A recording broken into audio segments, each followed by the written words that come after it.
Today on the Beam channel, I want to talk about what are the limits of property-based testing, be it with QuickCheck or any other tool. So can it find every possible bug? No, it can't.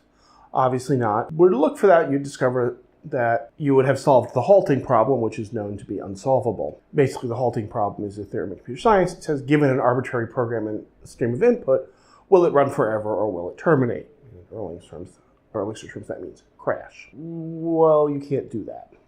So let's take a look at some things that you can't do. If you look at the server crash example I did in a previous video, saying, asking the question is, does this server crash? Well, in that example, I set the limit to, what value the counter had when it crashes to be 7. If I set it to be 7,000 or 7 million or even 700, in all likelihood, any property-based testing tool would not be able to find that in a reasonable period of time. I'm going to hand wave around what constitutes a reasonable period of time here. I'm not going to formally define it.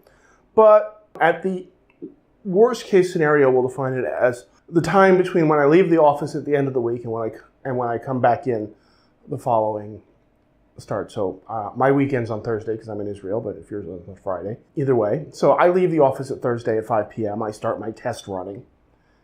And if it hasn't found a bug by 9 a.m. on Monday when I get back, or Sunday in my case, when I get back to the office, I'm going to find that as it didn't find it in a reasonable amount of time.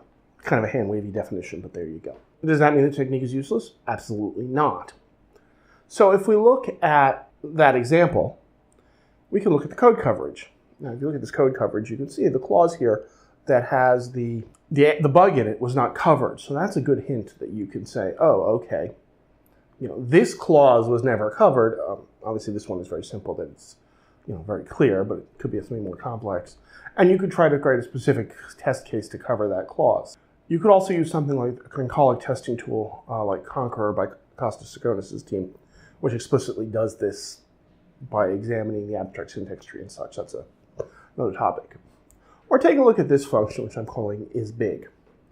Now, basically it says if the value you pass in is bigger than some arbitrary number, which 12 here, return true. If it's smaller, return false. And if you run a property-based test set, you'll find it, mostly. Because the chances are that it will generate the number 12 is quite high. On the other hand, instead of 12, you put that number as 12 million, right?